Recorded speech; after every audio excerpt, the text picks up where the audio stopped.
Hey, good morning, everybody. It's June 11, I think, and it's been a couple days since I've been out here. Yesterday, Valia and I went to Greenville and Spartanburg, South Carolina, and did some more research about windows and doors and things like that we need to know what we're buying, where we're buying, how many we're buying, and come up with all of our plans and ideas and things like that.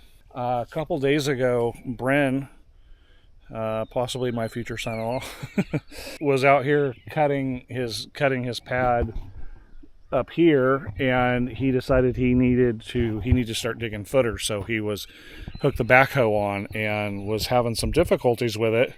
So called me because it was his first time that he had used it, and was asking me some questions. And through a few questions, we found out that something wasn't right on the attachment. So backhoe usually goes through here, I believe, or hooks through here, and then it rests on here. Well, it was kind of being chunky on him, and it wasn't being real smooth. So he did a little bit of looking around and found this bolt has been sheared off, and this bolt has been sheared off. I just looked here. He peeled them off and put them in tray. This is broke off. This is broke off, and this whole thing is hanging out here where the bar is supposed to go through.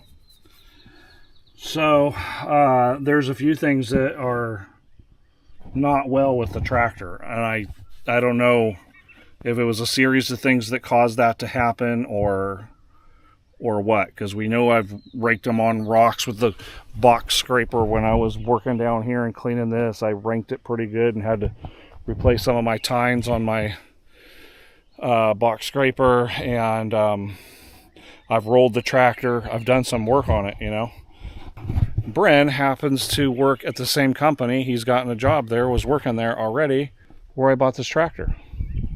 So he was able to call his boss with the pictures and ask about it. Remember, the reason why I bought this, a couple of reasons, is I bought a tractor from a company that works on them. That's number one. Number two is the sticker is gone. This tractor comes with a 10-year warranty. I'm not even close to 10 years, so that's when it'd start really coming in handy, is as the tractor gets older and I'm using it a lot. But all that is covered by warranty. It was over $4,000 worth of parts. That's a big deal. Had I not had warranty that came with it, we probably could have figured something out.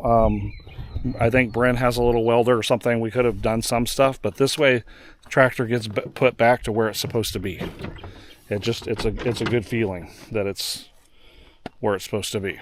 At some point when the parts come in, that tractor will have to go into the shop, whether they come and get it or whether I have to take it in on my trailer, one way or the other. But then that tractor becomes unavailable until everything's done. So we're not taking it in until their parts get in or they're ready for us.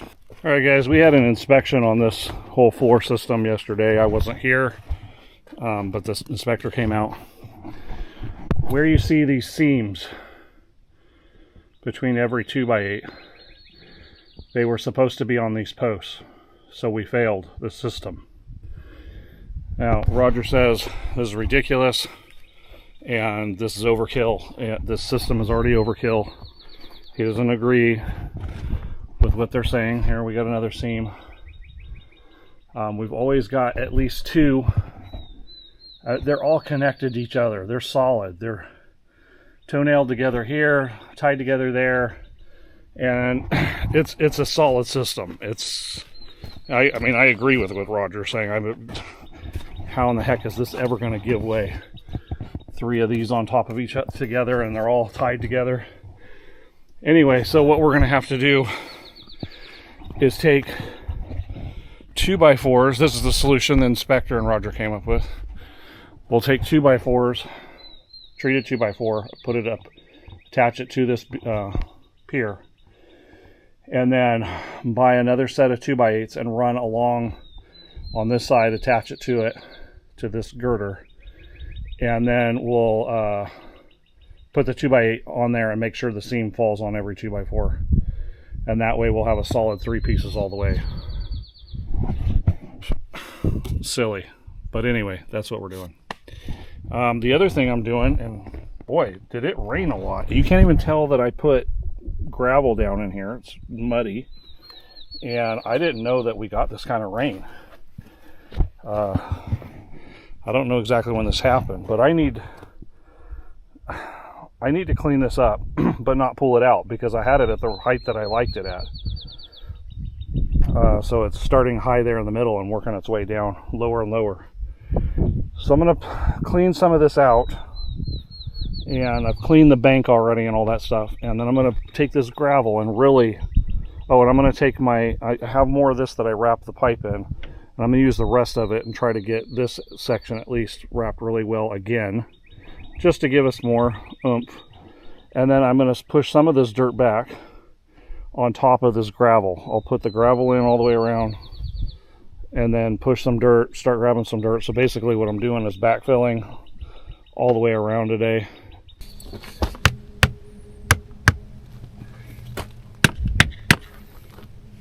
Putting a few stakes around here to keep this from bulging out. I'm gonna see if this hoe works better or a pickaxe. I feel like they're gonna each serve their purpose. This is good for getting stuff a little bit further away, because I really would like to get a generous amount of gravel around this pipe before dirt starts getting to it. This might work, actually. Somehow this passed, though. I don't know how this passed inspection. Well, maybe all that requires is the pipe.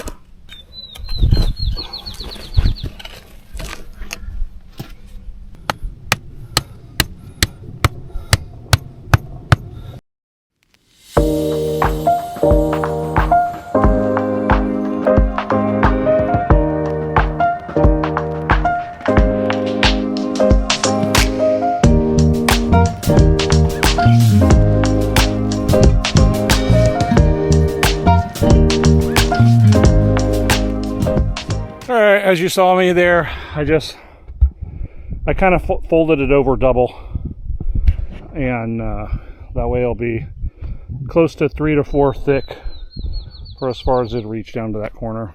Now I'll put some gravel over that, and hopefully that will keep us from flooding our crawl space.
Well, that's taking a little bit more work than I thought. I couldn't get the bucket down. I didn't want to be rolling down into the foundation and get myself too much on a slant. Couldn't get out. So I dumped it kind of high up here, pulling it down, kind of the top of the footer there. I think I'll start bringing the rock here on the ground, and then I'll toss this part right here, and then rock that side and the other side, and then start backfilling with some dirt.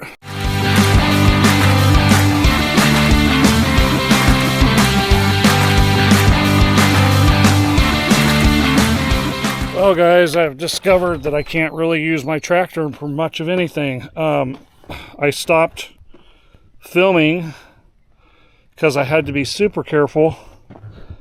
I think because these pins sheared. That's my guess, because that seems like the most amount of weight. This whole thing, something is really loosey-goosey. Something is giving.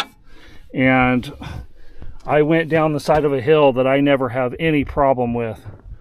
Right down there and going straight, I never have problems with that. Even coming right here, coming down straight right here, I never have problems with that, and the thing almost tipped me over. So there's something wrong with the frame, or something's giving because of that. It's all broken.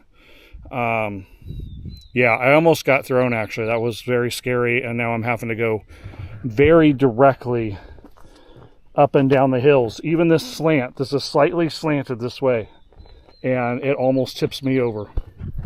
So I took a chance and went ahead and got as many dump loads down here as I thought I needed. I'll still do another dump load over there from there if I need to. It's not, I mean, at least I could pull it to here and throw it here from the shovel or something. I don't know. But I'm going to go ahead and fill in as much as I can with the dumps that I've done on both ends and see if that covers the pipe. If it does, then I'm not taking chances anymore. I'm so thankful when I was just now dumping these that it didn't pull some kind of stunt on me and dump me right into the wall. I'll probably do a couple of pieces of dirt loads after this and see if I can come up here and dump this without it being too scary or feeling like it's going to flip me. If it does, then I'm going to have to stop, because that was pretty risky, and probably doing that and the tractor doing this kind of thing is probably going to break something else in it, so I probably should just stop.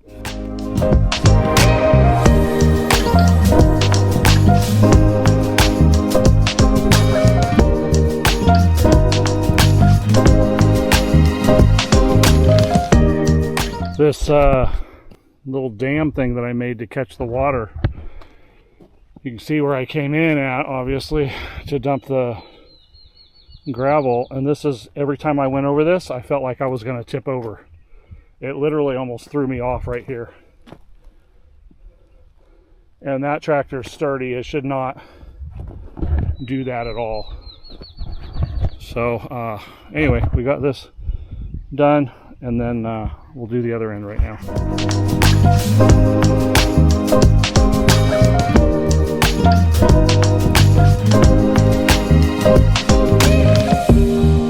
All right, that's pretty much done. Looks good. I want to do one more load right here, just a small one. Doesn't have to be a big one, but I want that covered. And then we'll try some dirt and see if that works. If it's hairy at all, I'll just stop.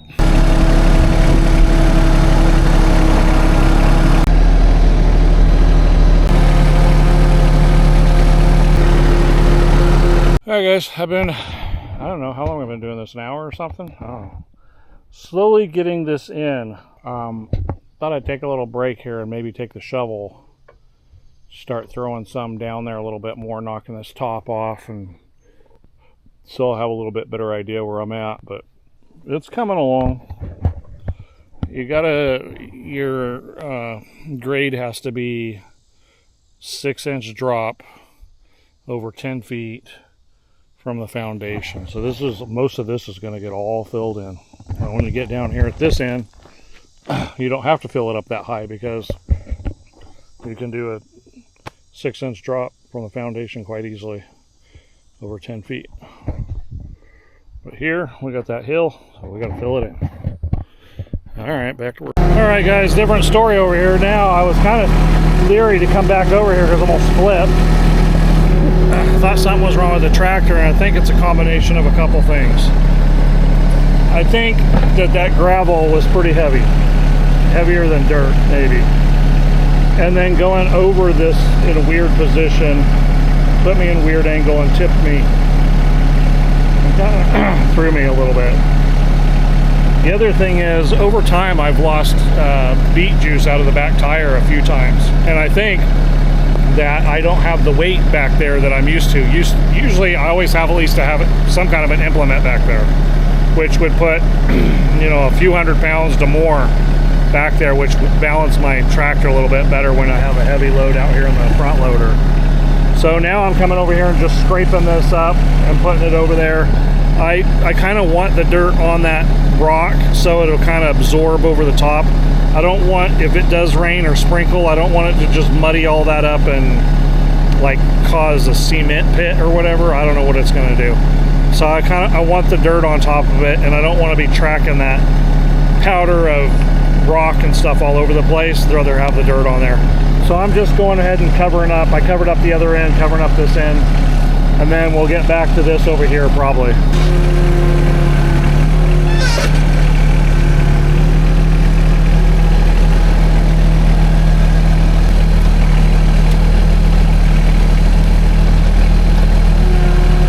Alright guys, it's a little after 3 o'clock, actually quarter after 3 I think. So I've been doing this, going at this for a little over 6 hours probably, or been working for over 6 hours out here today. When I first started I didn't film anything. I took compost down there and I watered the trees and did a couple things down there by the shed. So this is where we're at now on the backfilling. I think I understand that I'm supposed to be backfilling so that I can come out off the side at 6 inches drop, because they want the water to go away, which means I need to almost dig away some of this bank so that I'm not at least going into those vents best I can see. But since I'm not 100% sure that I know what I'm talking about or doing, Roger was going to come out tomorrow, but I rescheduled for him to come out Thursday. Tomorrow's Wednesday. Yeah, actually, yeah, so I'm going to leave it at about like this and then ask him what he thinks, so to tell me how to kind of refine everything, exactly what I need to do. I might need to be cutting away at this bank more and then put some kind of drainage system down through there. And I explained this morning how we're going to fix this, so I'm going to be ordering some stuff today, picking it up tomorrow. So I hooked up my trailer, so I'll bring that out. I think I will be getting Diego to help me tomorrow so he can help me load wood and bring it out here and stuff, and I may have him start hitting shrubs that are around with the weed whacker and maybe go along the fence out there again.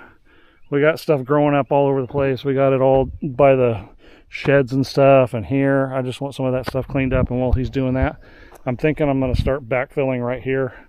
I wanted to do that today, but I did that over there been doing for 6 hours pretty close, and I'm just kind of over that, kind of tired. So but I'll try backfilling this so I can get packed in over time, and we'll just keep pushing this out further and further with dirt,